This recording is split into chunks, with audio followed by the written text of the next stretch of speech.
nome é Narciso Lúcio, eu sou filho de João Lúcio da Silva. O meu pai nasceu e se criou no povoado Caetitues, em Arapiraca. Eu já nasci no Cavaco, no dia 28 de maio de 1942. O Cavaco tinha nome de Sítio Cavaco. Por quê? Porque tinha um arroadozinho pequeno, que era uma família, duas famílias, que era a família Ventura e a família Lúcio. O meu pai era um homem muito trabalhador, progrediu na sua vida financeira e econômica. Ele abriu uma mercearia no Cavaco, chamada Casa Sertaneja, o nome. E essa bodega dele era muito sortida e muito variada. Ele vendia produtos das diversas especialidades. Por exemplo, naquele tempo era livre, ele vendia armas e munições, enxadas e toda a ferramenta necessária para o homem do campo. O arroz, o feijão, o sal, o charque, que naquela época chamava-se fardo de charque, porque vinha uma reis completa. Um fardo de charque tinha todas as peças de uma reis, você tinha de tudo, e ela vinha sempre em estopas. Vendia o bacalhau, que era em barricas, a barrica redonda, e o bacalhau vinha ali dentro diretamente de Terra Nova, na Noruega. E vendia o querosene, tudo que precisava numa casa, como pratos, alumínios, estanhos, e naquela época poucas casas tinham um serviço sanitário bom, e o pessoal usava muito um vaso sanitário que chamavam pinico. E isso geralmente era de estanho. Então meu pai lançou em Arapiraca duas coisas extraordinárias nessa mercearia. O chiclete, que naquela época era o chiclete Adams, ele veio para Arapiraca trazido pelo meu pai. E aquela fruta chamada maçã, que também não se conhecia em Arapiraca, foi lançado no Cavaco, nessa mercearia. O chiclete houve uma coisa muito interessante, porque o pessoal não conhecia. Quando começava a botar na boca, enquanto ele estava docinho e tinha aquela massa fora, todo mundo achava bom, mas quando ele começava na borracha, o pessoal não gostava muito daquele tipo de confeito, né, que se chamava confeito. E aconteceu o seguinte, que a prateleira ficou com uma porção de chicletes, e quando veio o inverno, e aquela umidade terminou ao tempo que quando a gente abria uma caixa só estava a borracha, a outra parte já tinha desaparecido.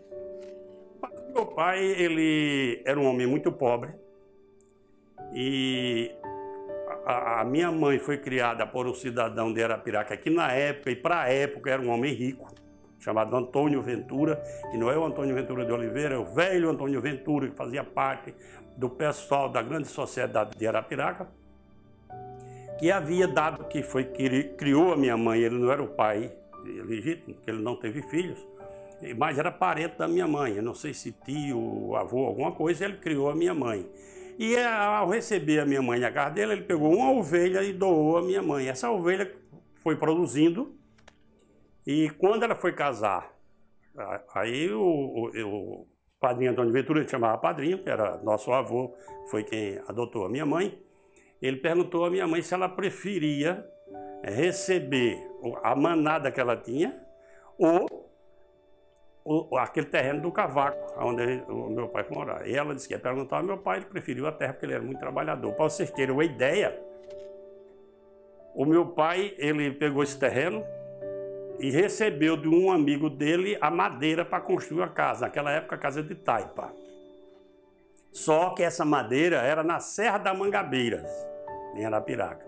Tanto a linha, como os caibros, como toda essa parte de madeiramento. Ele cortava nesta mata da Mangabeiras, vinha arrastando, ele puxou toda essa madeira da Serra da Mangabeiras para o Cavaco. E construiu essa casa, fez toda a armação, foi num ano de seca. E ele aproveitava o quê? A mandipoeira, que era aquela água que sai da mandioca, para fazer o barro e fazer a tapagem da casa. E assim ele começou a vida dele, tanto na enxada, como com o irmão dele. Ele fazia uma dupla, que na época também era uma profissão muito puxada, de muito esforço, que era ser rodador da roda da casa de farinha. Então ele tinha um irmão chamado Isaú. Então quando o pessoal tinha aperto para fazer a farinha, então chamava a dupla João Lúcio e Isaú Lúcio para movimentar essa roda que chamava o Caititu para serrar a mandioca e fazer a farinha. E nisso meu pai foi crescendo e chegou ao ponto da mercearia que eu acabei de falar com vocês. Então, a política, a parte política é o seguinte: meu pai não era político, o político da família era o Zé Lúcio de Melo, que foi vereador por várias vezes em Arapiraca e foi deputado estadual também várias vezes por Arapiraca. Acontece que com a chegada de Marques da Silva em Arapiraca, e o Marques vendo a maneira como meu pai trabalhava, como meu pai era, então ele disse que tinha desejo de ver Arapiraca governada pelo meu pai. E foi lá no Cavaco buscar o meu pai para ser candidato. Meu pai fez todo o esforço possível para não ser candidato. Inclusive, meu pai tinha uma situação financeira razoável, ofereceu uma boa quantia e uns carros que, naquela época que não existia praticamente carro em Arapiraca, meu pai negociava com o carro também. E ele ofereceu os carros que ele tinha lá para negócio, mais um motorista, mais o combustível, mais uma quantia de dinheiro para não ser candidato. E foi rejeitado pelo diretório, onde ele teve 14 votos, eram 15, fazia o diretório da UDN, e ele teve 14 dos 15 votos e teve um voto contra, que foi o dele. Ganhou a eleição, foi a primeira eleição que a UDN ganhou em Arapiraca, porque a Arapiraca era governada pelos Pereiras, Luiz Pereira, pai do Claudio Lima, esse pessoal. E meu pai chegou a ganhar essa eleição, derrotando na época o senhor Francisco Pereira, numa quantidade, para a época, expressiva, que chegava a 400 votos por aí, a diferença. Foi uma campanha muito acirrada, só que foi acirrada, mas era uma campanha que não tinha violência. E nem se gastava dinheiro praticamente, porque nem muitos carros eram muito poucos. E o que se gastava mais dinheiro era no dia da eleição, porque se fazia almoço para todos os eleitores, naqueles pontos onde você tinha uma pessoa que lhe apoiava. Você então fazia o almoço, mandava matar reis, o carneiro, o galinha, peru. Se fazia um almoço de qualidade, não era um almoço de carregação, almoço de qualidade. Mas todos os lados faziam isso. Era o dinheiro que se gastava em campanha política. Um ou outro caso de você pagar uma receita, ou de você dar um guarda-chuva a um par de sapato a outro, isso era raridade, E dinheiro não se dava a ninguém.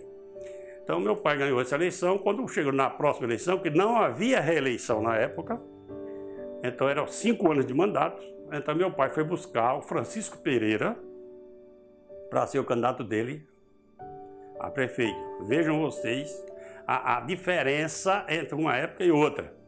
O senhor Francisco Pereira respondeu ao meu pai quando ele foi convidado. Disse: João Lúcio, foram adversários políticos. Disse: João Lúcio, eu não vou aceitar a candidatura porque o povo já disse que não me quer. Aí o papai respondeu a ele assim: o povo não disse que não lhe queria, o povo me preferiu a você naquela oportunidade, mas você é um homem de bem, é um homem de direito e merece governar Arapiraca. E terminou convencendo o senhor Francisco Pereira de aceitar a candidatura, que ganhou a eleição também, quase pela mesma diferença que meu pai havia ganho dele. E Arapiraca teve, nessa época, um progresso muito, muito forte, porque Arapiraca era um lugar pequeno, se abastecia em compras em Palmeira dos Índios e em Penedo. Mercadorias diferentes. A parte assim de tecidos e essas coisas assim, essa parte mais usual, ia em Palmeira dos Índios. A parte assim, vamos dizer, para encanação, instalação elétrica, encanação de cacimbas, que tinha cacimba para água, esse negócio, era em Penedo. Eram estradas de barro, a Palmeira era perto, Penedo era muito longe e as estradas eram praticamente intransitáveis. Tanto é que você passava numa viagem dessa de Arapiraca a Penedo, vamos dizer assim, uma faixa de 3 horas e meia de viagem, e você encontrava pela estrada 2, 3 carros para sair de Arapiraca e chegar em Penedo. Era um tempo muito assim. E a vida vai sucedendo de uma maneira, a coisa vai crescendo, Arapiraca fica, o sítio Cavaco, hoje, bairro Cavaco, que hoje está enorme, mas na época era chamado sítio porque era pequeno, lugar pequeno, lá ao centro da cidade dava 2,5 km, onde você tinha 3, 4 residências no máximo do Cavaco para chegar na cidade. Naquela época, você não podia entrar na escola antes dos 6 anos. Não existia jardim infantil na época. E a primeira escola que eu estudei foi a Escola Municipal do Cavaco. Uma escola pública e com ensinamento muito bom, onde tinha 2 professoras, irmãs, a Dona Noêmia e a Dona Margarida. Dona Margarida é exatamente a minha professora. E depois disso aí, já com a influência do Marques da Silva, que queria, porque eu nunca tinha passado pela minha cabeça, de estudar para me formar. Então, o que é que eu almejava? Crescer, plantar fumo e ficar rico. Acontece que o Dr. Marques, chegando em Arapiraca, ele era muito amigo do meu pai, é muito agado dele, e me chamava e dizia: olha, eu quero que você estude, que você se forme, porque o futuro de Arapiraca vai passar pelas suas mãos e tal. Aí começou esse negócio, aí eu saí, fui para a cidade estudar no Instituto São Luís, que era uma escola de espetacular. Esse Instituto São Luís, para você ter uma ideia, no 2º ano primário, eu já já aprendi raiz quadrada, no 2º ano primário.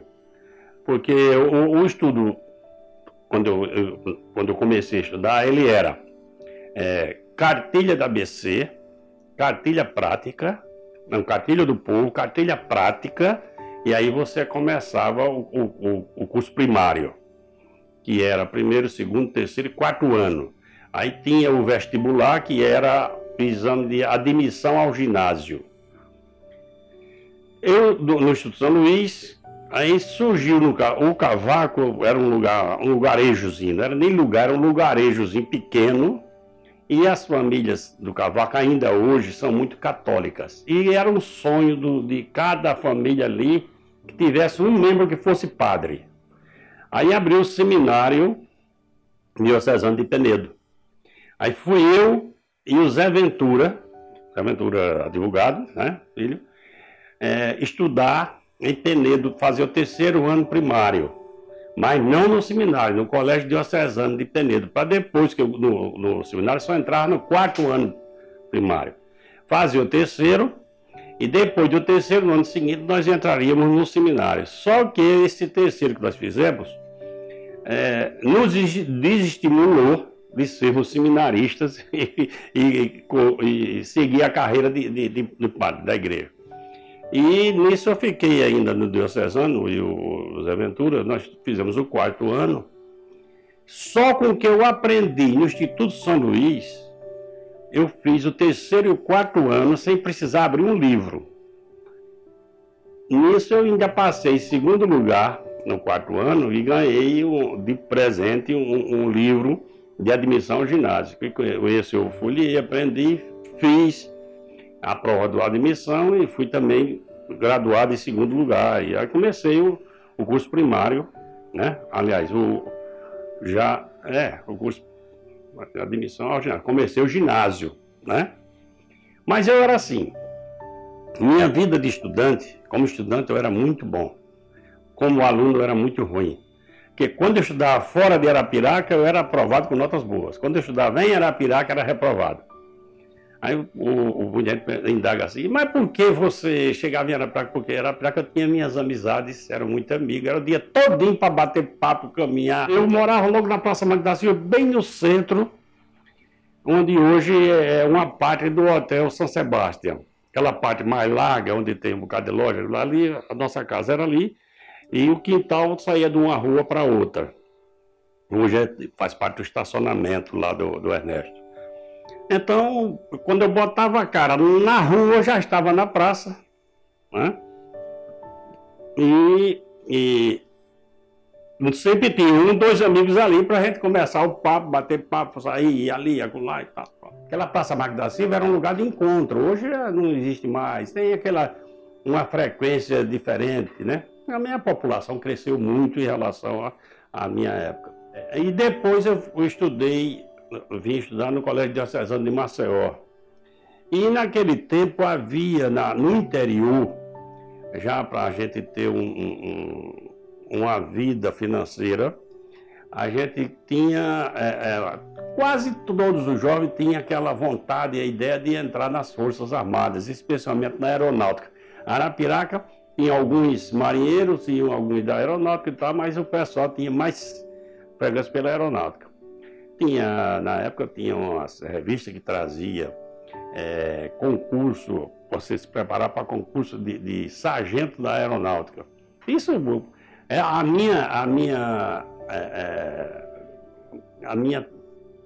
minhas amizades.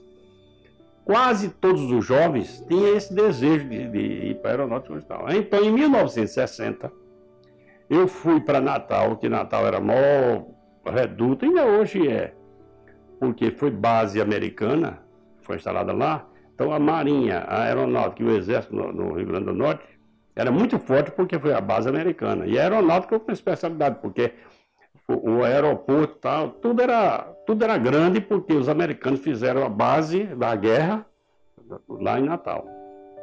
Eu fui para lá para fazer o concurso da Aeronáutica. E quando eu recebi o resultado, eu tinha passado em primeiro lugar. Só que aí o Zé Ventura não pôde, que eu tinha ido com ele, não pôde fazer o concurso porque tinha passado a idade. Sou um ano mais novo que ele, eu estava na idade e ele tinha passado.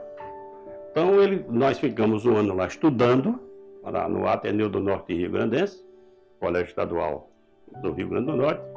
E no fim do ano, quando eu cheguei lá, estava a relação, meu nome lá em primeiro lugar, para entrar na aeronáutica, eu digo, rapaz, eu vou ficar aqui sozinho, sem conhecer ninguém, vou não. Eu fui para Arapiraca, e na época não tinha tiro de guerra, não tinha mais nada, não tinha nada ainda, e tirei o alistamento militar como zona agrícola, era dispensado de serviço militar. E isso eu deixei né? Aí estudei, voltei para o Colégio Bom Conselho, onde eu terminei o curso ginasial, fiz o curso técnico de comércio, na época era o curso que a gente tinha equivalente ao científico. Aí, à noite, quando eu já fui para fazer o curso de comércio, então era uma turma grande também, mas não lembro assim das pessoas, do nome. Tem umas passagens assim interessantes, por exemplo, a minha turma, o professor Lourenço de Almeida, ele, para dar nota ao pessoal, ele mandou que cada um fizesse um trabalho em equipe. E a nossa equipe ficou para fazer um trabalho sobre Lampião. E nós fizemos o trabalho escrito sobre Lampião, e no dia da apresentação trouxemos o filho do Curisco, o Silvio Bulhões, que morava em Santana do Ipanema, através de uma amizade que a gente tinha do Olavo Bispo, que era jornalista na época, e era bancário. Ele tinha um relacionamento, que ele trabalhou no banco lá em Santana do Ipanema, conheceu esse pessoal, aí ele era muito meu amigo, e através dele nós conseguimos trazer o Silvio. Então não preciso dizer a vocês que aí tivemos nota 10, né? Com uma figura ao vivo da passeada do Cangaço, né? Quando veio a primeira faculdade de Arapiraca, que é aquela formação de professores, eu fiz vestibular e fui aprovado, numa graduação muito boa. Terminei o curso lá em Arapiraca, fiz um concurso de professor do Estado. E, novamente, eu vou dizer a você, passei sem conhecer. O pessoal ainda diz, olha para mim assim, que a minha família era política e tal, mas não conheci nenhum dos examinadores, eram 3 mulheres, mas passei nas provas em primeiro lugar, pedi o primeiro lugar para a dona Geralda, mulher do Dr. Luiz Torres, porque ela tinha outros cursos, outras coisas que eu não tinha. Mas fui também nomeado professor, dei aula no Colégio Estadual quase um ano, ou um ano e pouco, porque aí eu entrei para a carreira política. Fui candidato a deputado Aí deixei de ser professor para seguir essa carreira política. Na minha turma, eu talvez fosse um dos que menos namorei, mas namorei bastante. Namorei bastante. Primeiro porque o meu pai tinha certas possibilidades e foi eleito prefeito em 1955.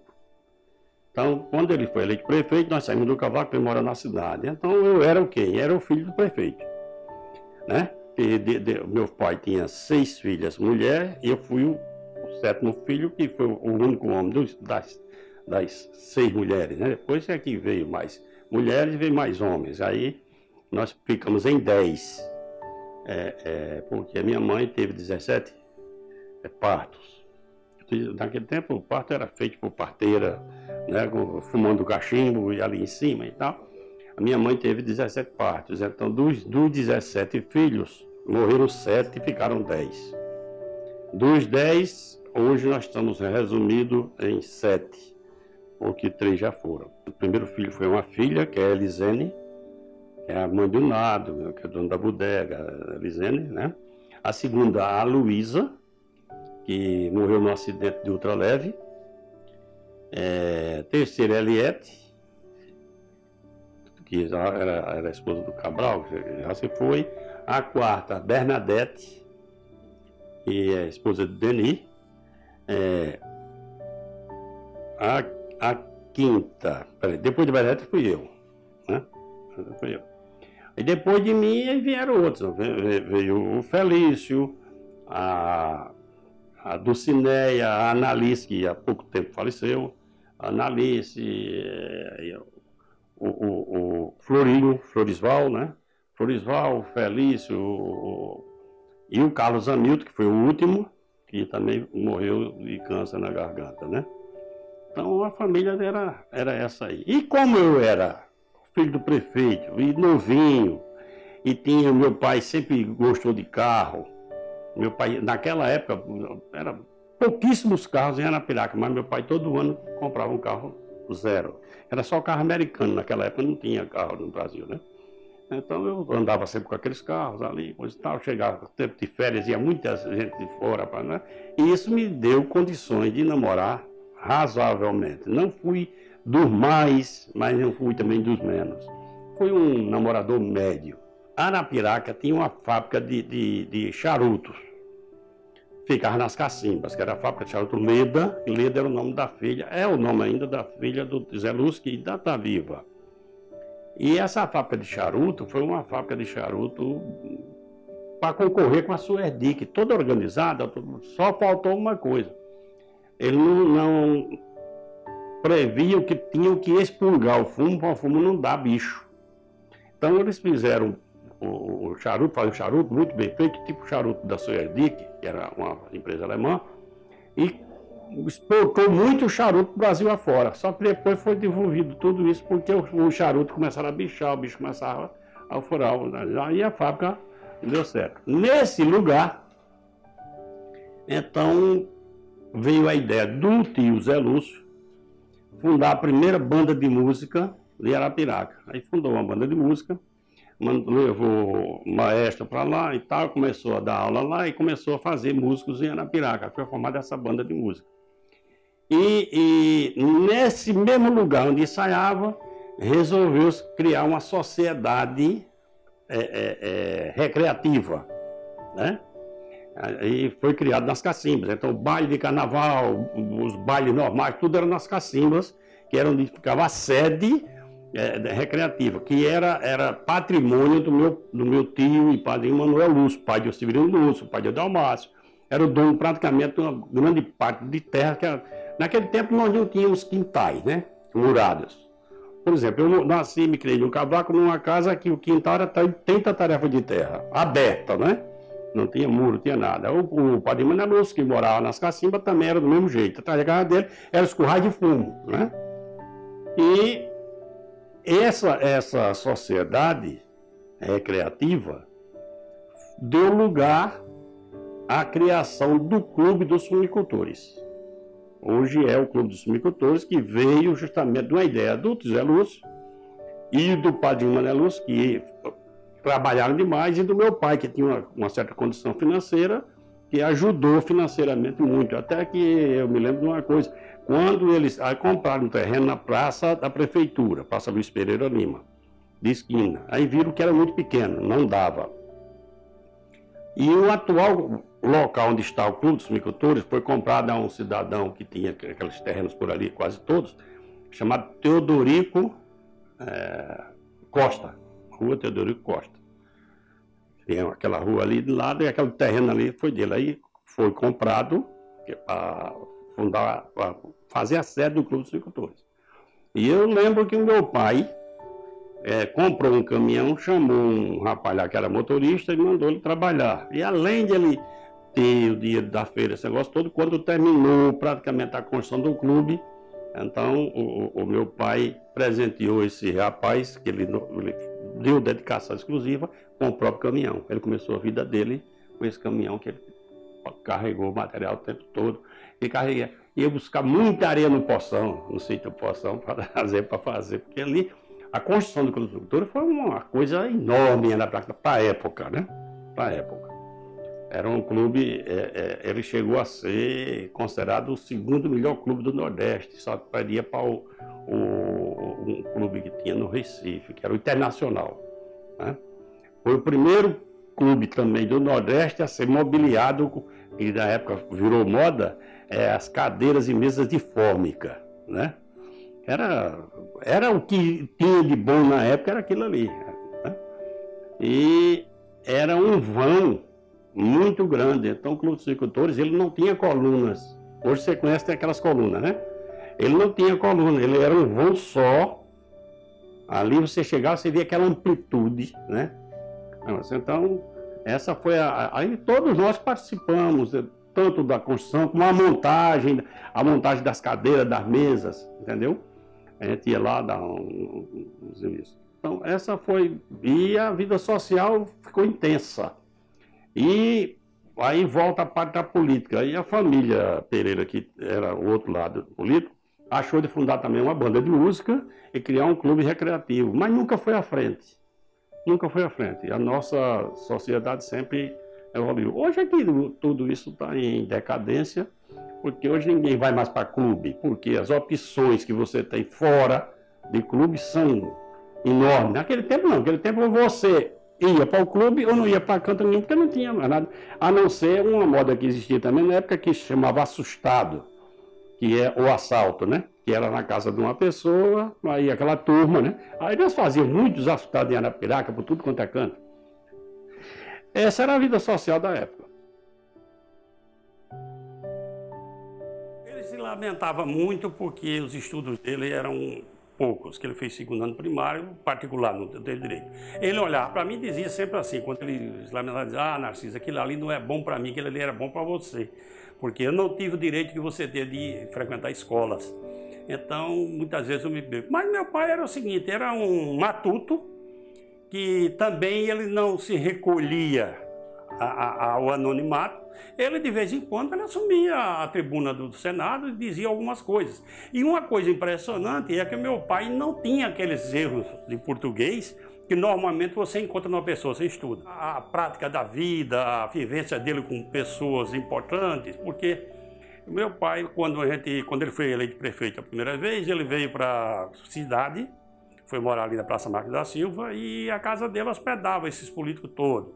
Quando houve, inclusive, o assassinato do Marques da Silva, ele recebeu comissões e mais comissões em Arapiraca, de deputados e senadores que vinham lá para comissão de inquérito que a Câmara instituiu. Eu lembro até do nome do João Agripino, da Paraíba, e outros importantes da época. Então, ele era uma pessoa assim. Se você, não sei se você chegou a conhecer o meu pai pessoalmente, mas se você conhecesse e ele tivesse vivo hoje, você seria um candidato a gostar dele, porque ele era um homem simples. Ele era um homem simples e era um homem que tratava bem a todo mundo. Uma certa vez, quando eu falo do meu pai, eu gosto de citar esse cara, que uma vez eu sempre fui uma pessoa, o meu tempo é diferente do dele, muito diferente, Então Arapiraca já tinha bares, que na época dele não tinha. E eu era acostumado a fazer uma farra aqui, outra farra ali e tal. E uma das vezes cheguei em um desses bares, cidadão lá, que estava malhando o ferro no meu pai, falando coisas verdadeiras e coisas mentirosas, falando mal do meu pai, muito mal. Pouco tempo depois, esse cidadão chegou na casa do meu pai para pedir um favor. Fulano de tal tá aí, veio falar com o senhor. Agora, se ele lhe pediu uma coisa, não faça, porque ele estava esculhambando com o senhor. Não, eu fui tentar resolver. Ele veio atrás de resolver um problema, eu fui tentar resolver o problema dele e acho que vou resolver. Rapaz, esse cara falou do senhor assim, esculhambou com o senhor. Meu filho, é o seguinte, olhe para você, seja bom e deixe os outros serem como são. Porque você não tem responsabilidade nenhuma sobre o comportamento dos outros, mas tem sobre o seu. Então, você sendo bom é o que importa. O resto você deixa de lado. Eu gosto sempre de enfatizar isso, porque isso é um ensinamento que a gente ganha na vida. Eu me lembro, antes dessa campanha do meu pai, eu era muito criança, mas eu me lembro quando o Valdomiro Barbosa foi candidato a prefeito de Arapiraca, e o pessoal juntava aquele pessoal em cima de um caminhão tipo pau de arara, só que era um caminhão solto, e eles foram ao cavaco, criança no cavaco, e eu lembro quando passaram na frente da nossa casa, para ir na casa, vai visitar um concunhado do meu pai, para ver se catequizavam para pedir o voto dele. Ao passar pela frente da nossa casa, jogaram um pacote nesse caminhão, que meu pai ia dentro, e gritaram para minha mãe preparar aquilo ali. Era um pacote de bacalhau, né? Para preparar um jantar que o pessoal ia lá e ia voltar para jantar lá em casa. Esse pessoal que estava com ele. Tudo mais. Bom, o Valdomiro Barbosa não chegou a ganhar a eleição, ele era o candidato na época do PTB e o DN. Era o DN, PTB, Valdomiro vai vencer, era o slogan da campanha, né? E depois esse pessoal ficou coligado justamente com a parte da UDN, onde o meu pai, quando foi candidato, começou a campanha, porque nessa época, a eleição de governador do estado, que era governado por Silvestre Péricles de Góes Monteiro, que era irmão do Irmão de Góes Monteiro, que era o ministro da guerra do governo Getúlio Vargas, e ninguém queria ser candidato pela UDN porque não tinha chance. Mas o Arnon de Melo, que era jornalista e morava no Rio de Janeiro, queria ser político em Alagoas, e ele parece que era natural de Rio Largo. E ele era genro do primeiro-ministro do Trabalho do Brasil. O Arnon queria ser deputado federal, ser candidato a deputado federal, mas a UDN de Alagoas pressionou muito ao Arnon para ele ser candidato a governador. E na época, coisa curiosa, na época podia ser candidato às duas coisas ao mesmo tempo, a governador do estado e a deputado federal. E o Arnon foi candidato às duas coisas, governador e deputado federal. Ganhou a eleição dos dois, renunciou o deputado federal e assumiu como governador do estado. Então nós tínhamos o governador da UDN, quer dizer, já era meio caminho andado também para abrir campo para você ganhar as eleições. E essa eleição do meu pai foi uma eleição muito simples, onde ele era mais a visita de casa a casa, e porque o meu pai, mesmo sem ser político, era um homem que na época já devia ter mais de 100 compadres, mesmo com a Arapiraca muito pequena. Mas o pessoal passava na mercearia dele, gostava muito dele, da maneira dele ser, e ia convidando para ele ser padrinho de um filho, padrinho de casamento. Então a campanha era mais de visitação. E nos comícios, eram verdadeiras festas, né? Onde as pessoas se encontravam, batiam papo e iam para ali como se fosse uma festa naquele comício. Mas tudo isso dentro de um ambiente muito calmo e muita coisa. A violência na política de Arapiraca foi exatamente desse período, principalmente quando o Muniz Falcão foi governador do estado. Então começou uma série de coisas que culminou com o assassinato do Marco da Silva, lá na praça que hoje tem o seu nome. Mas era uma campanha simples. Nós tivemos grandes tribunos de Arapiraca naquela época, como o doutor Geraldo Brasil, o doutor Geraldo Lúcio, pessoas que se engajavam na campanha, e era uma campanha que Não era uma campanha nem cara, nem se fazia muito esforço da coisa, mas se pedia muito, era muito pedido. E a grande festa era o dia da eleição. Então, era assim. Até que, quando meu pai foi prefeito da segunda vez, eu estava no estado, que eu era oficial de administração do governo do estado, aqui no governo do Major Luiz Cavalcante, e eu me sugeri ao meu pai, quando ele foi eleito, de ser secretário da prefeitura, que naquela época a prefeitura de Arapiraca só tinha uma secretaria, que era a secretária-geral. E tinha um inspetor de ensino, e mais nada.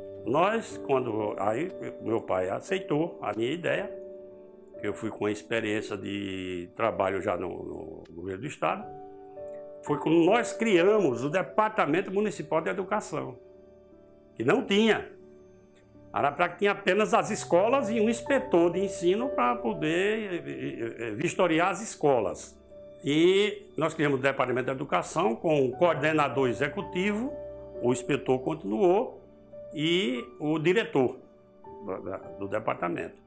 E aí Arapiraca começou a crescer e foi crescendo a ponto da necessidade de já se criar a Secretaria, já não foi no meu tempo, Secretaria de Educação, e hoje nós temos N secretarias na Prefeitura de Arapiraca, e a coisa interessante é porque a Prefeitura de Arapiraca, antigamente, que era na Praça Luiz Pereira Lima, que foi, parece que, o primeiro prefeito eleito de Arapiraca, que fez um trabalho extraordinário naquela época. A prefeitura era um prédio que foi construído, se não me engano, por João Ribeiro Lima, que chegou a ser prefeito de Arapiraca também.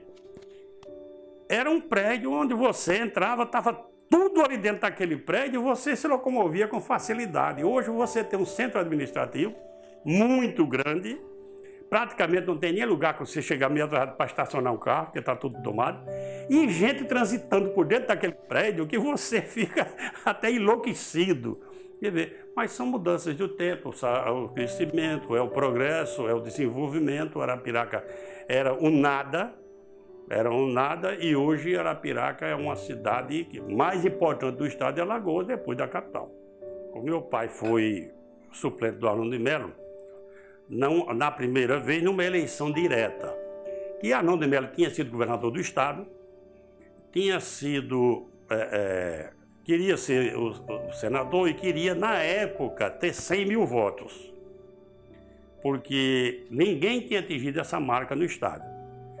E ele, então, o Arnon de Melo sempre foi uma pessoa muito, além de bem preparada, intelectual, era uma pessoa muito inteligente. Então ele começou a estudar a maneira que uma das maneiras mais fáceis dele chegar aos 100 mil votos que ele queria era buscar um candidato de peso para ser seu suplente, que na época era um suplente só. Aí ele foi convidar o meu pai para ser o candidato dele a suplente. O pai disse, não, doutor Arnon, não dá para mim esse negócio. Meu pai já tinha sido prefeito de Arapiraca. Mas terminaram se acertando, ele aceitou ser o suplente. Por que Arnon fez isso? Porque o Arnon sabia que Arapiraca já estava crescendo, já tinha um bom número de eleitores, e a região dali de Arapiraca, Feira Grande, São Brás, Campo Grande, que na época não eram nem municípios ainda, nem Lagoa da Canoa, tudo era, uma parte pertencia a Arapiraca, outra parte pertencia a São Brás, outra a Traipu, né? E meu pai aceitou. Resultado, na região do Agreste, ali em torno de Arapiraca, praticamente foi fechada a eleição. Quase todo mundo votou na chapa do Arnon de Melo por causa do meu pai candidato. E o Arnon ultrapassou os 100 mil votos, que era o desejo dele nessa eleição.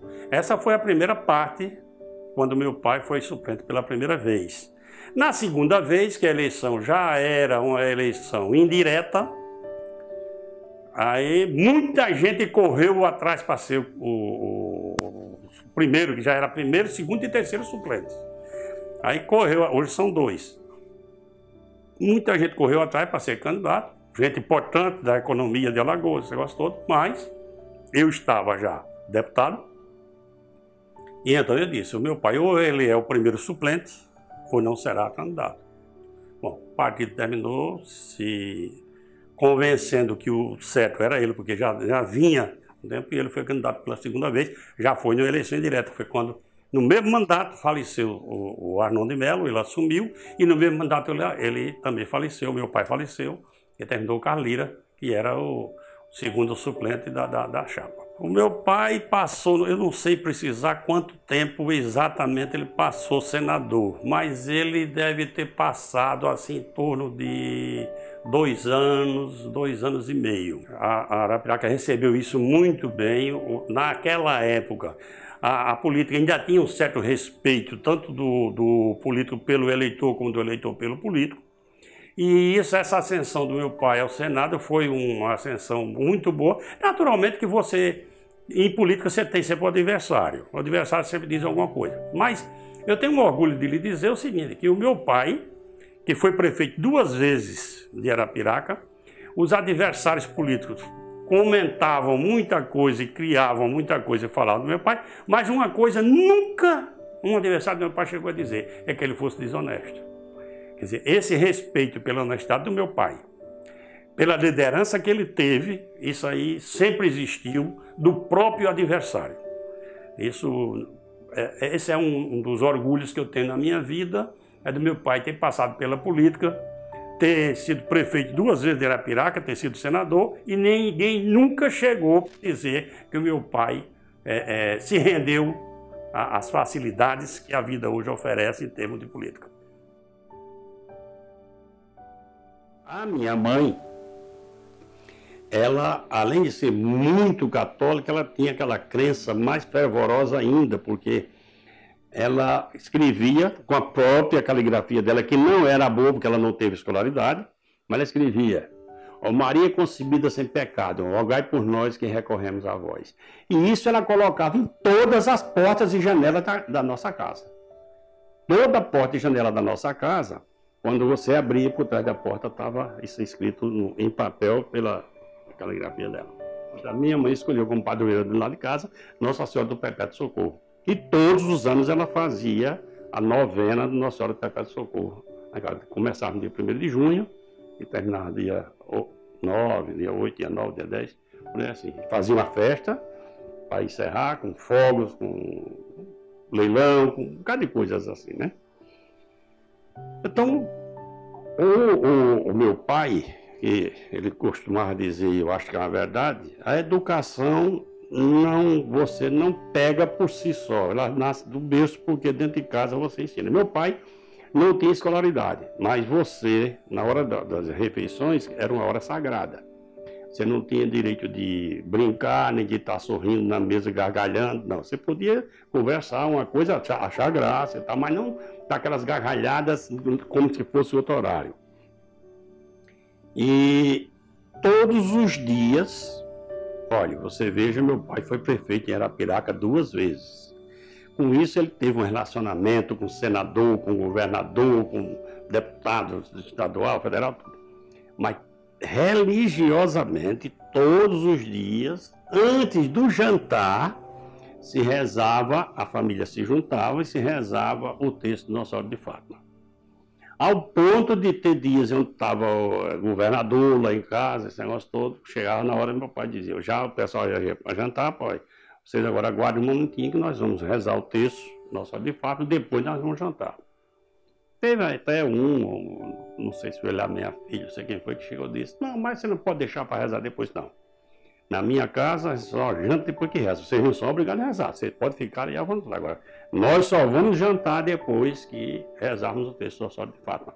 Então, eu nasci e me criei dentro desse ambiente, aonde acordava, pedia a benção ao pai e à mãe. Ao se deitar, depois você rezava, para se deitar, você pedia a benção ao pai e à mãe. Então, família, para mim, é a coisa mais importante que existe no mundo, porque eu cresci dentro desse sistema, dentro dessa maneira de ser, de respeitar e de me fazer respeitado. Hoje, você não pode nem fazer isso, porque eu ensinei meus filhos assim. Ainda hoje eles pedem a bênção no telefone e tal, mas acontece o seguinte: a influência hoje da comunicação e das pessoas que rodeiam a sua família fazem com que eles não tenham aquele carinho e aquele respeito. Eu chamo respeito, muita gente acha que é ultrapassado. Eu chamo respeito que nós tínhamos, nós da família toda tínhamos, pelo nosso pai e pela nossa mãe. Eu me lembro de algumas passagens na mesa que era o seguinte: todos os pratos, vamos dizer, o feijão, o arroz, a farinha e as carnes, porque naquele tempo não saía uma carne só no almoço, era 2, 3 tipos de carne diferentes. Primeiro porque não tinha geladeira, então você comprava a carne. Na segunda que só tinha carne em Arapiraca, dia de segunda-feira, carne de boi, carne fresca no caso. Então você tinha que comprar, fazer naquela época chamava carne frita, que era o guisado de hoje, chama o guisado, antigamente era carne frita. E a outra parte você tinha que salgar, botar no sol, para virar a carne do sol, ou de porco, ou de boi, ou de bode, o que fosse. E a gente da família aqui ia tomar conta, para o urubu não chegar, né? Então, mas o meu pai fazia assim. Aí você estava com o seu prato e a sua colher, que a gente passou um bocado de tempo comendo só de colher, depois passou para o garfo e a faca, mas ninguém tinha o direito de, com o seu garfo ou com a sua colher, você ir no prato da carne tirar, porque a carne já está lá com a parte, você tirar, você tirar, fica aquilo ali. Isso eu guardo até hoje. Ensinei os meus filhos, mas não adiantou. Eles hoje chegam, tiram com o garfo dele, tiram a carne lá. Na minha casa não, porque na minha casa não deixa. Ainda hoje não deixa, entendeu? Então são tempos diferentes, né? Modos diferentes de você viver, de você educar, de você compartilhar com a família uma coisa interessante. Aquele respeito, aquela coisa na hora do café da manhã, do almoço e do jantar, é uma hora sagrada para a família. Como eu aprendi isso aí, ainda hoje eu me comporto dessa mesma maneira. Eu não me dirijo a ninguém da minha idade ou mais velha do que eu, que não seja tratado por senhor ou senhora. Quer dizer, posso ser ultrapassado, pode ser quadrado, pode ser o que for, mas eu continuo fazendo isso. E ensinei os meus filhos a fazerem também. Naturalmente que hoje não segue, como eu já disse, a influência externa minou de uma maneira a educação de todos. Até porque você vê o seguinte: hoje, se o menino, quando é criança, for para a escola, então já há um trabalho daquele pessoal, que isso cada um pode ter o pensamento que tiver. Eu acho que pessoas interessadas em fazer com que não funcione esse tipo de coisa, aí força a criança a dizer que não quer ir para a escola com os pais. Quer chegar lá sozinho para mostrar que já está acima do que é. Eu não dei, nem o meu filho, nem a minha filha, eu dei o direito de ir sozinho para a escola. Então eu levava, parava na porta da escola, todos os dias, e só saía de lá quando eles adentravam a escola. Minha esposa é Maria das Graças. Ela chegou em Arapiraca novinha, porque é uma diferença de idade minha para ela de 7 anos. Ela chegou lá na placa novinha, que ela era de Tanque d'Arca. O pai dela foi para Arapiraca com a família para tentar a vida, porque Arapiraca estava começando a crescer, estava começando a se desenvolver, e muita gente veio daquela redondeza para morar em Arapiraca. E isso foi cada dia mais a influência. E desde quando eu a vi, novinha, ela vinha na rua buscar leite na casa do seu Chiquinho Lúcio e tal, e eu vi e achava muito bonita. E nisso a gente ficou, quando ela chegou na idade que já dava tempo, né, nós começamos a namorar, namoramos aí em torno de 2, 3 ou 4 anos, por aí assim, onde nós resolvemos casar. Desse casamento, surgiram 2 filhos. Graças a Deus, consegui formar os 2, que o maior patrimônio que a gente pode deixar para um filho é a educação. Meu filho hoje, ele é advogado, mas ele é funcionário do Tribunal Regional Eleitoral, concursado. A minha filha é dentista, também tudo isso com esforço grande, que você não faz nada disso sem muito esforço. E está vivendo a vida que pode dentro da dignidade que a gente ensinou, que a gente esforça. Sim, tá isso. O meu filho, o nome dele é Luiz Gustavo, e a minha filha é Fernanda. Já sou avô, tenho 2 netas, uma com 13 anos e outra com quase 4, e tenho um neto que também tem quase 4 anos. Essa neta mais nova é filha da minha filha, da Fernanda, e a outra de 13 anos, e o filho de 4 anos é filho do Luiz Gustavo. Também. São 3 netos que eu tenho, que adoro e que é o meu contentamento de vida. É a gratificação que eu recebi dessa vida toda, são essas pessoas para ajudarem a crescer a família. Ao contrário do meu pai nunca quis ser político e foi por acaso, porque, como eu já expliquei antes, na minha cabeça que a melhor coisa do mundo e a coisa mais bonita do mundo era ser deputado estadual. E eu investi no meu pensamento nisso aí, então eu tentei trabalhar a minha cabeça nisso aí. Ao ponto de, quando o general Tubino foi interventor do estado de Alagoas, ele não queria que eu saísse do palácio, porque ele disse que tinha as melhores informações da minha parte, do meu comportamento, da minha honestidade e da minha discrição, ele podia confiar. Esse foi o que ele transmitiu numa viagem a Arapiraca para dizer isso ao meu pai. Mas ele disse que tinha reservado para mim me deixar numa situação financeira muito boa dentro do Estado, em termos de emprego do governo do Estado. E eu disse a ele que rejeitava tudo isso porque eu tinha interesse em Arapiraca de ser político. Eu fui convidado certa vez para fazer parte do staff de Orlando Gomes, que é um dos grandes professores de direito do país, através do doutor João Ferreira, radicado na Bahia, ele me garantindo que dentro de pouco tempo eu seria rico, porque ele já estava rico, o escritório rendia muito dinheiro, e eu rejeitei dizendo a ele a mesma coisa: eu tenho interesse político, eu prefiro fazer minha política do que qualquer coisa. Isso aí, candidato a deputado. A minha eleição foi uma eleição, segundo o meu pai, em 1974. Eu fui candidato em 1974. O meu pai disse que de todos os candidatos que ele apoiou na vida, eu fui o mais leve de todos. Eu tive uma votação surpreendente em todos os lugares. Eu fui votado nos 94 municípios do estado de Alagoas.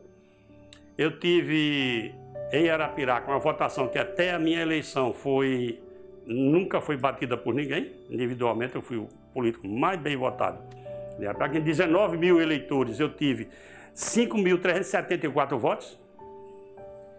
E fui votado naquela região do Agreste, onde com a votação de Lagoa da Canoa de Craíbas, só aí eu já completou a minha eleição, já tinha sido eleito aí. Mas eu continuei tendo voto no estado todo, todos os municípios. Tive como aliado uma pessoa fenomenal no estado, que foi o Major Luiz Cavalcante, governador do estado, já senador, aonde ele foi para Arapiraca, que na época a Arena teve 2 candidatos a deputado em Arapiraca. Ele subiu no palanque e disse que Arapiraca tinha 2 candidatos da Arena, mas que o Major só tinha uma cara. E essa cara era Narciso Lúcio. Depois ele me chamou de lado e disse: eu não posso pedir voto para você porque eu tenho compromisso em todo o estado. Mas eu tenho alguns eleitores individuais que me procuram sempre em quem votar. Essas pessoas me procurando, eu vou indicar o seu nome. E acho que por isso eu tive voto no todo. Eu tive lugares de 20 votos, lugares de 4, lugares de 2, mas eu não passei em branco em município nenhum. Então, aí foi quando eu entrei na política, fui candidato pela Arena, mas fui um crítico também do governo, sim, dei apoio, mas fui um crítico também do governo, e fiz o meu mandato da melhor maneira possível. Mas, durante todo o exercício do meu mandato, eu cheguei a descobrir que não era bem isso que eu queria. E a política não era o meu fraco.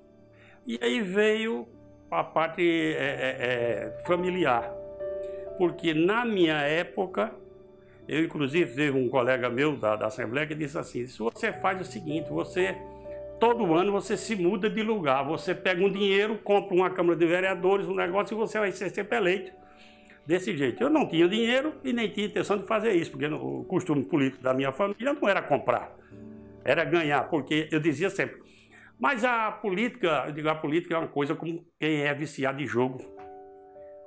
O cara que é viciado de jogo, o prazer dele é ganhar. Ele pode perder milhões, mas no dia que ele ganha, ele pode ganhar R$200 só, mas ele está realizado porque ganhou. Então, é a mesma coisa da política. Você ganhando, Eu tive um período, quando eu estava na Secretaria da Prefeitura, que o pessoal dizia que eu não era muito simpático, porque eu tomava medidas em favor, não de mim, nem de Arapiraca, nem para enriquecer o meu nome, mas em favor de Arapiraca, e isso diziam que ia me prejudicar. Mas eu não tive prejuízo por causa disso, pelo contrário, eu tive uma votação extraordinária, o povo veio o meu chamamento, eu fiz também uma campanha, eu comecei a coordenar a campanha política em Arapiraca menino, e a minha tinha que fazer mais bonita do que as outras, e isso eu fiz, eu sabia fazer da época. Hoje eu não sei mais, porque hoje mudou tudo, hoje você tem que ter uma empresa publicitária, você tem que ter pessoas que tenham formação para isso. Mas na época se fazia campanha política assim. Eu fui o primeiro cara em Alagoas a lançar um serviço de som no carro com gravador. Ninguém utilizava gravador em Alagoas. Nessa época eu só existia um gravador de rolo, de fita, Philips, pequeno assim, e eu cheguei a acoplar através do Dedé, que era o dono daquela Eletro Rádio Gomes. Foi quem eu perguntei se era possível, disse que era possível, ele fez a instalação do meu serviço de som. Era uma caminhonete Alvorada Chevrolet, 63. Essa caminhonete foi também que eu fiz a campanha do meu pai.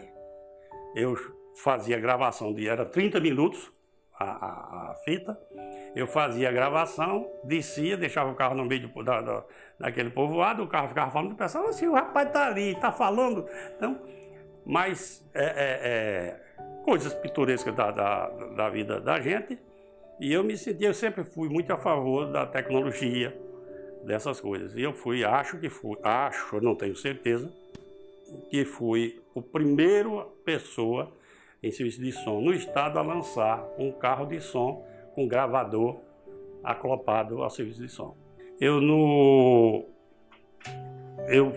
No primeiro ano de mandato, a cúpula da imprensa que cobriu o Legislativo me chamou e disse que eu tinha sido escolhido pelo jornalista como o deputado do ano, mas que eu teria que pagar um jantar para reunir esses jornalistas.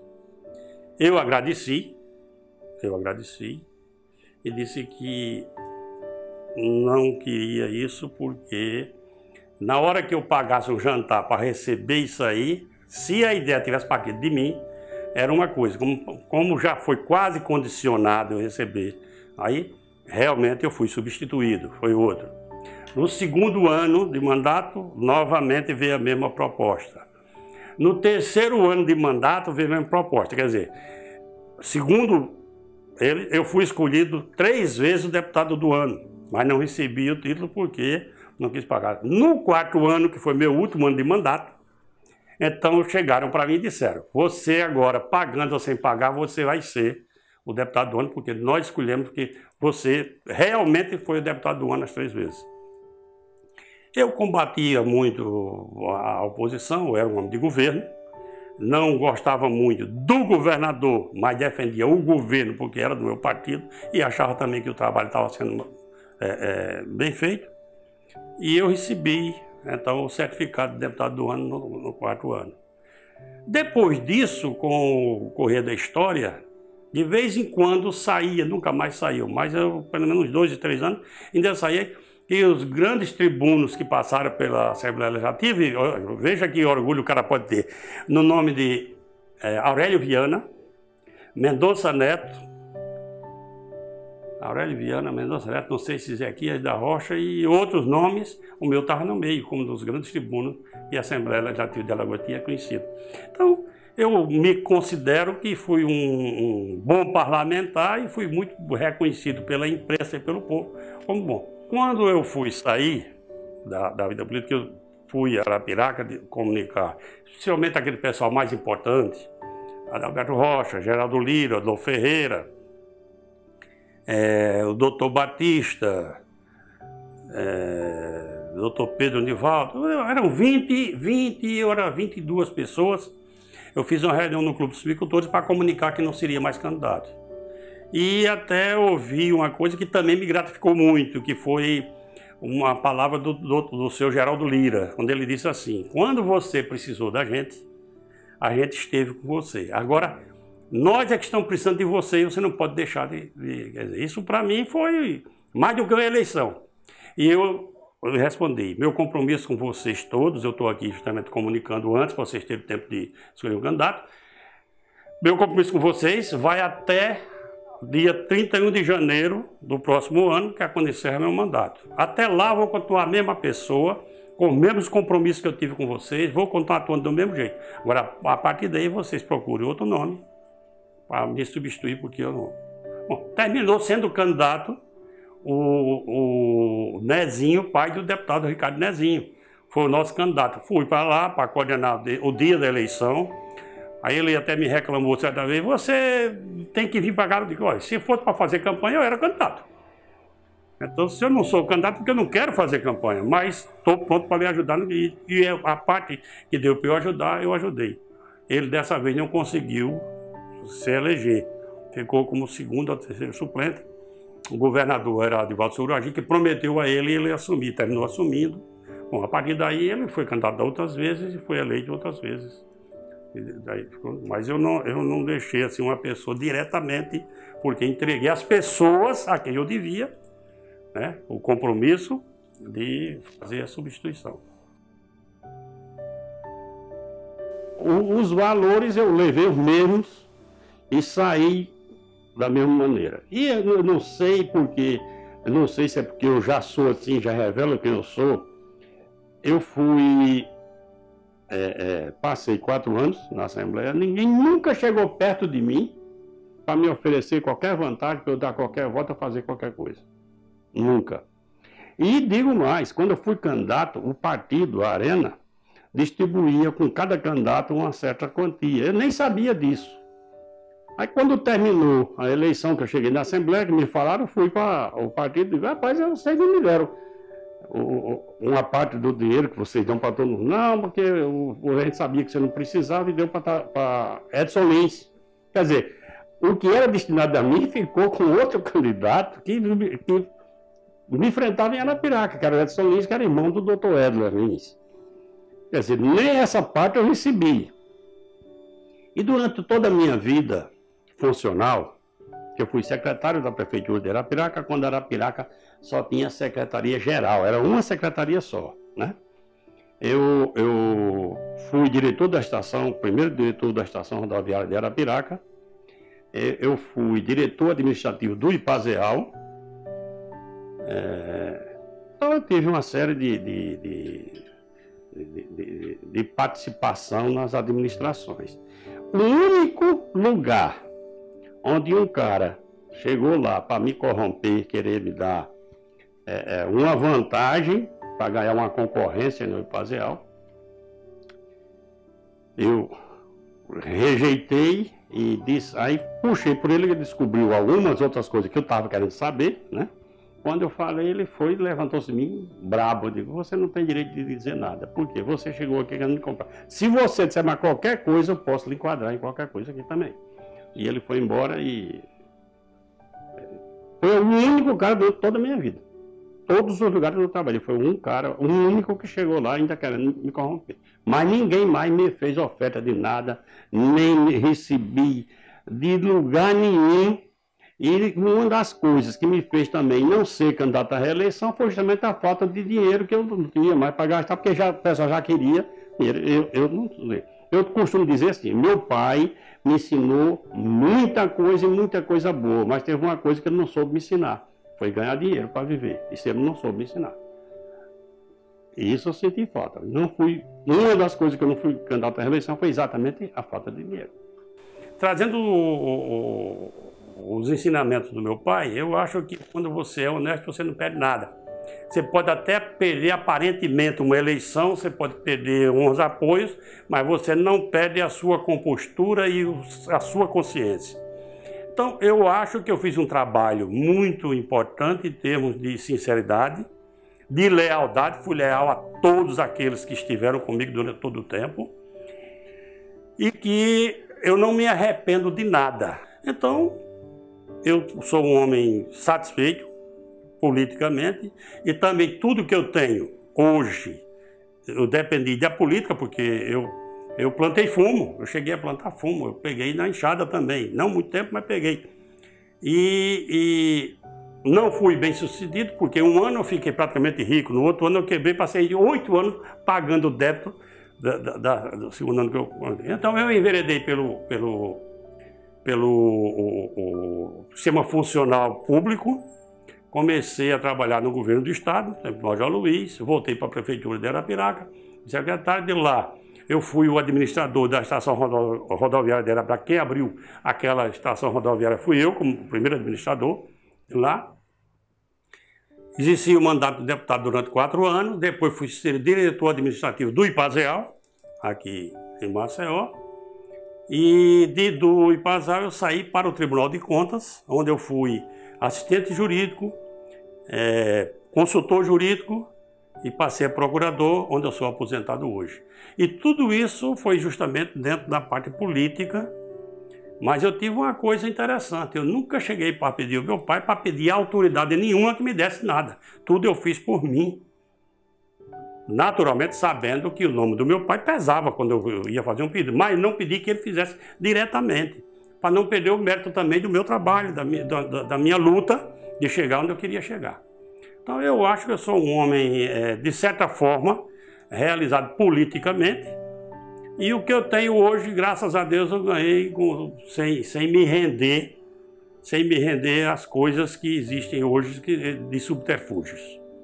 O Severino Lúcio, nosso primo, foi candidato a prefeito de Arapiraca 2 vezes, e numa linguagem de futebol, a gente pode dizer, bateu na trave as 2 vezes, né?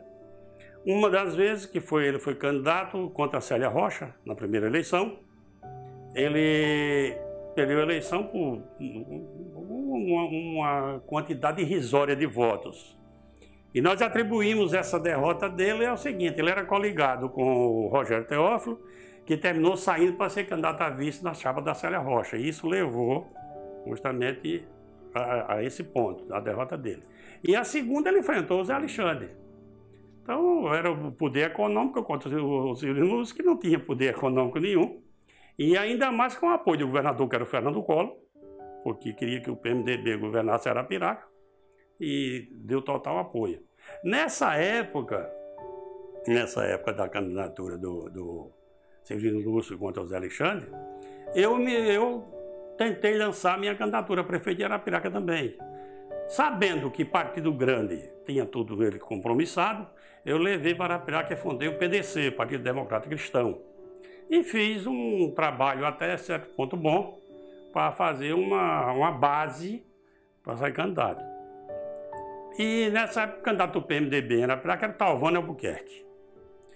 O Severino Lúcio continuava candidato e o Fernando Collor foi quando começou a trabalhar para tirar o Talvani e colocar o Zé Alexandre. Por quê?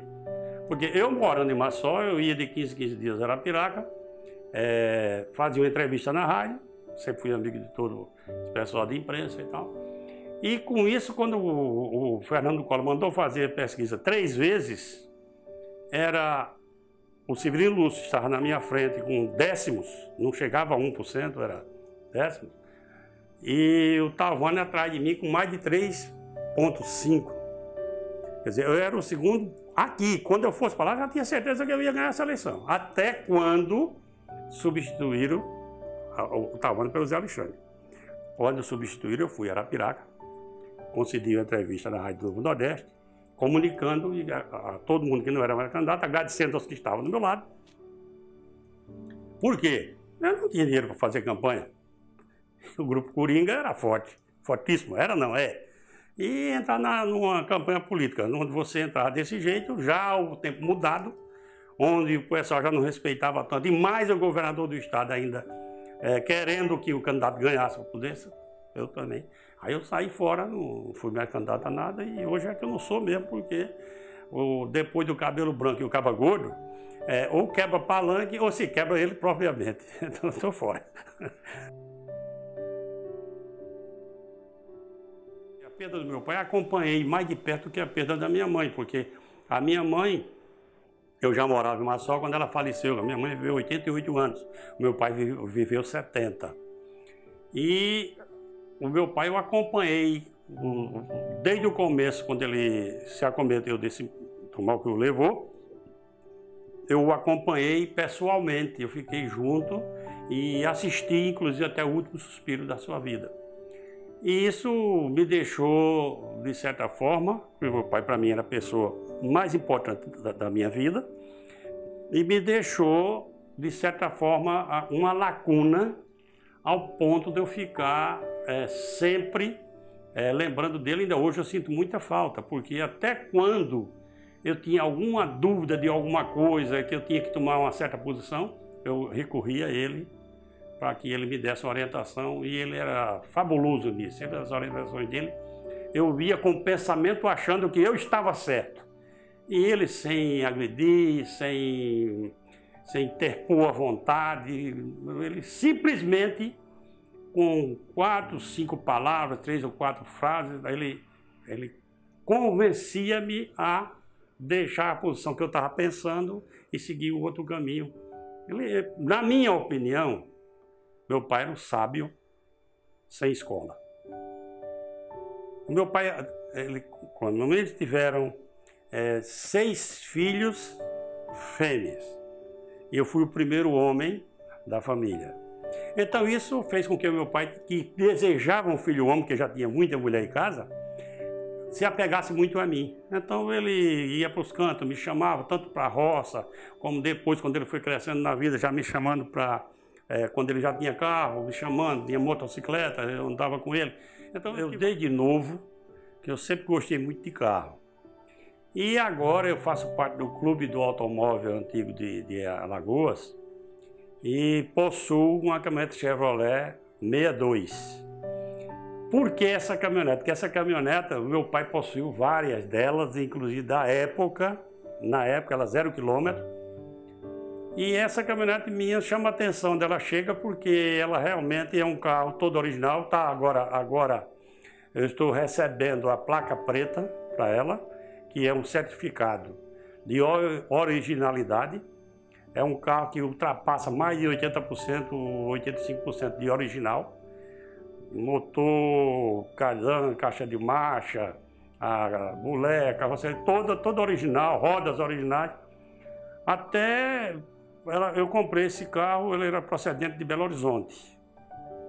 E esse carro, certa vez eu indo daqui para Arapiraca nele, ele travou uma roda.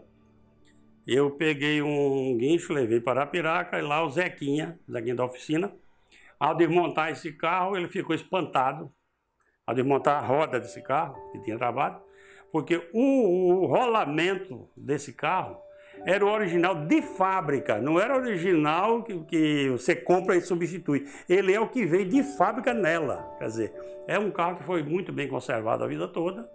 E esse carro, vocês estão convidados a conhecê-lo. É um carro extraordinário. Eu viajo para todo canto com esse carro sem problema, naturalmente, e respeitando a idade do bichinho, né? Então, eu não vou chegar a 100, 120 km por hora, mas a 70 km por hora eu viajo para todo canto.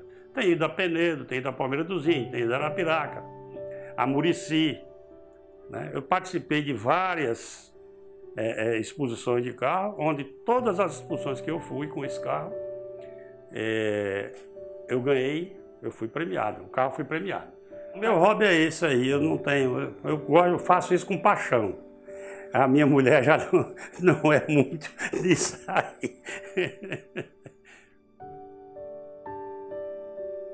Arapiraca tem o asa de toda a vida. E todo ano, repare bem, ou todos os anos, o asa chegava no meio do campeonato alagoano e se acabava. Antes de se acabar, os jogadores saíam na rua pedindo comida, dizendo que estava passando fome, fazendo tudo. Aí, quando chegou em 1966, aí um cabra chegou para mim e disse: rapaz, nós vamos fazer hoje a 10ª, parece que era a 10ª reunião na Câmara Municipal, para ver se a gente traz o Asa de volta. Vá lá, diga, não, isso aí vocês podem fazer, o que eu puder dar ajuda, eu dou e tal, mas eu estava secretário da prefeitura de Arapiraca na época. Eu sei que aí eu fui para a reunião. Quando na reunião, aí tinha um cidadão chamado Gonzaguinha, esse já faleceu. Esse cara era louco pelo Asa, e não era nem de Arapiraca ele não sei se era da banda de Penedo, por aí, mas ele foi fiscal de renda em Arapiraca, e apaixonou-se pelo Asa de uma maneira que esse cara fazia de tudo na vida para que o Asa não arruinasse. E termina já, estava presente na reunião, que eu me lembro assim, doutor Moacir Teófilo, o Lima Mota, o Zé Mota, um bocado de gente importante da cidade, mas ninguém quis assumir, Alduna Ferreira, e ninguém queria, quando falava, você vai, aí o cara, não, eu não vou. Aí já no final da reunião, já perto das 11 horas, esse Gonzaguinha disse, eu não venho mais, essa é a última reunião que eu venho, porque não é possível que Arapiraca não tenha um homem para assumir isso. Eu era menino ainda, sem muita experiência, eu fui dizendo, por falta de homem não. Você aceita? Eu digo, não. Não é que eu aceite. Agora dizer que falta de um homem, não, isso eu não aceito. Não. Terminei aceitando. Então fui eleito o presidente do Asa. Aí o presidente anterior tinha sido o Geraldo Cajueira. Mas não sei se você está com raciocínio ligado de saber que todo ano, no meio do Campeonato Alagoano, o Asa se acabava. Né? Aí quando terminou a eleição, eu fui eleito presidente. Compus a diretoria com o pessoal que estava lá, tinha um rapaz chamado Pedro Quessé, que esse me ajudou muito, era o secretário. Faltava, parece que 15 dias para começar o Campeonato Alagoano. Isso aí. O que é que o Asa tem? Aí o cara trouxe um apito, a válvula para você dar na bola, aí botaram no chão assim, um bocado de chuteira que não tinha mais condições de se calçar, né? E uma bola também não tinha a menor condição. E nesse tempo o campo do Asa era areia. Então você jogava uma bola ali e ele já estragava a bola no primeiro jogo. Eu digo, mas rapaz, só tem isso, ó. Tá bom. Mesmo assim eu fiquei. Aí eu disse no dia lá, a partir de hoje, o Asa não se acabará jamais em meio de campeonato. E jogador do Asa não vai ter direito de sair na rua dizendo que está passando fome, porque eu tiro do meu dinheiro e dou comida para ele não sair fazendo isso. E vou dizer mais a vocês, quando eu tiver de deixar o Asa, vai ter muita gente querendo assumir. E todo mundo riu de mim, né? Resultado, aí entrei no Campeonato Alagoano, aí não tinha os jogadores suficientes, regularizados, para formar o time. Mas eu vim na federação, tinha uma funcionária já velha na federação, e eu fiz muita amizade com ela, trazia umas carnes do sol de Arapiraca, dava para ela. Aí eu digo, rapaz, como é que eu faço e o time tá... Não, eu vou fazer um negócio com o senhor. Aí pegava essa cartolina, naquele tempo, você para dar condições de jogador, você tinha que mandar pelo correio, que não tinha pressa, o correio não tinha pressa. Era 1 mês, 2 meses para chegar no Rio, né? Quando você tinha sorte. E depois vinha do Rio para cá, só tinha condição quando chegasse. Esses que tinham condições é porque já eram jogadores do Asa, que eram de Arapiraca mesmo, porque o Asa tinha muita gente de Arapiraca que jogava nele, era pouca gente de fora. Bom, aí ela pegou uma cartolina, botava a condição do jogador e carimbava com o carimbo da Federação Alagoana e assinava. E nisso, o primeiro jogo nós ganhamos, foi fora de casa, né? Penedense, 2-0. Ganhamos do CSE de Palmeira, lá em Arapiraca. Parece que foi 2-0 também. E fomos jogar fora em Capela e ganhamos o jogo lá de 1-0. Foi quando o representante do Capelense, que já vivia dentro da federação, sabe o negócio, aí foi e denunciou que o Asa estava jogando com jogadores irregulares. Aí veio o julgamento, eu vim para cá, para Maceió, naquele tempo era tudo diferente, aí vim, fiz a defesa, coisa e tal, terminei conseguindo que os jogos fossem anulados em vez de o Asa perder os pontos. E aí a gente repetiu os jogos, aí já foi diferente, aí o resultado já foi diferente, porque a gente estava começando e estava aquela empolgação, né? Bom, aí Partiu, o Asa continuou no campeonato, não saiu do campeonato, o jogador do time, porque eu fiz o seguinte, eu fiz um cardápio, botei na parede. Café da manhã, segunda-feira, café da manhã.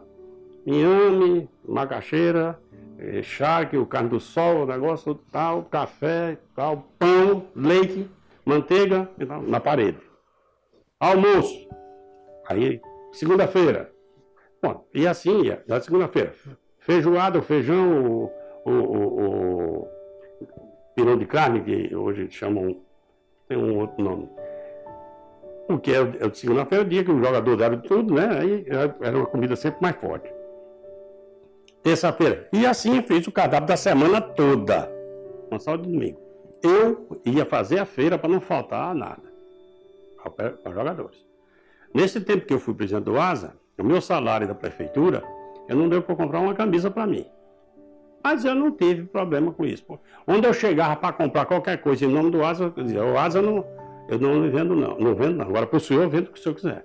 E eu terminei comprando no Zé Mota, terno de camisa no meu nome. E chegou num tempo que o Asa já estava endividado. Na época, 1 milhão de cruzeiro, na época, que era um bocado de dinheiro, que eu nunca tinha tomado dinheiro emprestado na vida, eu tive que tomar no Banco da Bahia. Aí o doutor tomou assim, olha, doutor. Aí ele disse, para você eu avalizo, agora para o Asa eu não avalizo nada, porque eu já gastei muito dinheiro. Tal. Não, é para mim mesmo. Aí tirei 1 milhão, paguei o que tinha de pagar e tal, e fiquei levando. No outro ano, o Asa continuou, inclusive os jogadores das férias, tudo certinho, sem problema nenhum, sem a reclamação. Aí no outro ano, que nós começamos normalmente o Campeonato Alagoano, aí saiu o técnico. Eu tinha chamado um amigo meu, que era jogador, para ser o técnico do Asa. Ele não aceitou de jeito nenhum. Aí pegou uma outra pessoa que tinha na Arapiraca e colocou como técnico. Essa outra pessoa tinha se indisposto com o pessoal de Palmeiras dos Índios para ver jogar em Arapiraca. O Asa ia jogar em Palmeiras, ele não quis ir para lá. Aí chegaram para mim e disseram, olha, fulano não vai. Então é o seguinte, mas aqui tá. Eu digo, se ele for, ele bota o time, não quero nem saber como é que vai entrar. Agora, se ele não for, quem vai botar o time sou eu. Por quê? Porque eu tinha chamado o cara para ser treinador, o cara não aceitou. Quer um negócio desse vai ser? Não, aí porque vem a minha autoridade também. Bom, para encurtar a história, nessa ida para mim nós perdemos de 7-1. Mas naquele tempo a gente viajava de Aeroíris, que é os carros de praça que tinha na placa. Quando eu cheguei no campo do Asa, no estádio municipal, para pegar os jogadores, os caras diziam, eu vou porque sou profissional. Já dizia assim. Quer dizer, eles foram para perder o jogo, porque já estavam excitados pelos protagonistas do negócio, para não vir fazer a revolta contra, mas foram dizendo que era profissional. Nós entramos, o Asa entrou reforçado, porque teve três jogadores que estrearam, o goleiro, Cocorote, o Sabará, um menino que veio de Sergipe, que eu mandei buscar em Sergipe, bom, meio campo bom, novinho, e teve outro, que no outro, veio de Sergipe também outro. Resultado, perdemos 7-1. Aí foi um rebuliço, quando chegou na placa, eu digo, pronto, é o seguinte, vocês estão reclamando. Ele tinha uma rádio na Arapiraca, que era uma rádio ilegal, né? Aí eu fui para a rádio e disse, todo mundo está reclamando, tudo bem, eu sei porque foi que ele perdeu, não adianta a gente comentar mais nada, porque o ocorrido já foi feito. Então, agora é o seguinte, a partir de hoje, eu vou virar ditador. Não quero mais nenhum sócio, porque você vai para o campo dizer que está indo para o campo, está ajudando o Asa. Quando você vai para o circo, você não diz que está ajudando o circo. Você vai para o cinema, não diz que está ajudando o dono do cinema. Você está indo para assistir o filme. Você vai para o circo assistir o espetáculo. Você vai para o campo do Asa, você vai assistir o espetáculo de futebol. Você não está ajudando o Asa. Ajudar o Asa é quem dá dinheiro para o Asa. Aí está ajudando. Ou fazendo qualquer tipo de trabalho. Então hoje eu não quero mais ninguém e vou levar o time daqui para frente. Aí convidei o Silvio Rodrigues, que me ajudou muito. E outras pessoas tomando conta. Aí ganhamos o terceiro turno invicto. Praticamente jogamos o terceiro turno todo fora de Arapiraca. Todo fora. Ganhamos invicto. Aí vem um jogo sem dinheiro. Aí vem um jogo Asa e CRB lá em Arapiraca. Aí tinha um cidadão aqui, um torcedor do CRB, que tinha sido da diretoria do CRB e tal, chamado Biano, que era o dono da Casa Fox, tinha aqui, era uma casa de comércio, vendia malas, né? Aí ligou para mim, naquele tempo aquela ligação, micro-onda, né? Você pedia ligação e tal. Aí ele ligou para mim, sabe, eu quero comprar o mando de campo. E o Asa tava débito só no meu nome, né? Aí eu digo, eu vendo. Como eu digo, vendo por 2 milhões, vamos dizer, na época, né? E já dava para sanear tudo. Digo, vendo, 2 milhões. Aí a turma, já espalhei, né? Aí a turma soube. Aí foram 14 lá na secretaria para pegar o Asa. E o Asa, entreguei, fiz um documento, os 14 assinaram o documento, recebendo o Asa sem débito, que fiquei ainda devendo um negócio no Zé Mota, mas eu assumi, fui lá e paguei, né? Entreguei o Asa. Nesse dia, aí o jogo não foi vendido, foi o mando de campo. Aí nesse dia o Asa ganhou de, parece, 2 ou 3-0 do CRB, dando show de bola para essa alguém do Nolé, né? Os jogadores depois foram lá falar comigo, dizendo que foi em homenagem a mim, que eles fizeram o esforço tremendo para isso aí. Eu agradeci, mas aí entreguei o Asa. Bom, desde esse tempo para cá, nunca mais o Asa acabou-se no meio de campeonato. Quer dizer, uma das coisas que eu tinha dito no meu discurso lá, no dia que eu assumi. Nunca mais um jogador saiu na rua dizendo que estava passando fome. Entendeu? Então, essa fase, que foi longa, olha, o Asa acabou-se no meio do campeonato com o doutor Moacir sendo presidente, com o Zé Mota sendo presidente, com o doutor Renato Cajueira sendo presidente, esse pessoal todinho. Não é que fosse problema deles, não. É que o problema é o seguinte, o problema era seríssimo você levar futebol naquela época, né? Mas eu hoje sou conhecido no Asa porque está do 7-1 do Palmeiras. Eu não sou conhecido pelo trabalho que eu fiz. É isso que eu quero dizer a você. Na sua pergunta, eu dei esse arrudeio todo para lhe explicar como você gostaria de ser lembrado. Quer dizer, não adianta eu dizer porque eu sou lembrado como presidente do Asa exatamente pelo 7-1 do Palmeiras. Ninguém falou que a gente foi vice-campeão do estado, foi vice-campeão do torneio todo realizado em Maceió, o Craveiro, que a gente foi vice-campeão da Alagipe, que a gente foi vice-campeão do Nordestão, tudo foi na minha gestão. Mas ninguém lembra nada disso não, só lembra do 7-1 do Palmeiras dos Índios. Agora, uma coisa eu gostaria de ser lembrado, que é pela minha fidelidade aos amigos, ao partido e à ideia partidária, e a minha honestidade de nunca ter me vendido por coisa nenhuma, nem nunca ter avançado em dinheiro público nenhum.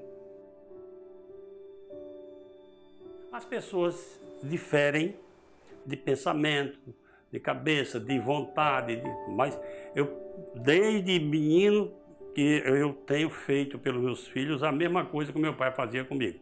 Se eu não consegui, é porque ele foi mais agraciado do que eu pelas bondades da vida. Mas o meu esforço tem sido nesse ponto. Em termos de Arapiraca, eu acho o seguinte, é que o povo de Arapiraca tem que olhar para a vida pensando na terra, nunca nas pessoas. Porque eu não tenho valor e eu passo.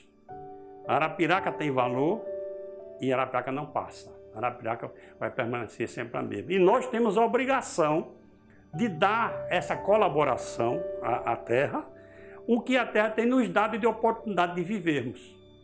Então eu acho que a humanidade tem que pensar, primeiro, nas coisas na fonte onde você bebe, para você limpar essa fonte, permanecer com essa fonte limpa, ao invés de você sujar essa fonte ou desgastar essa fonte achando que nunca mais vai chegar. Então, eu acho que o nosso município, Arapiraca, está acima de tudo, acima de nós e de todos e de tudo.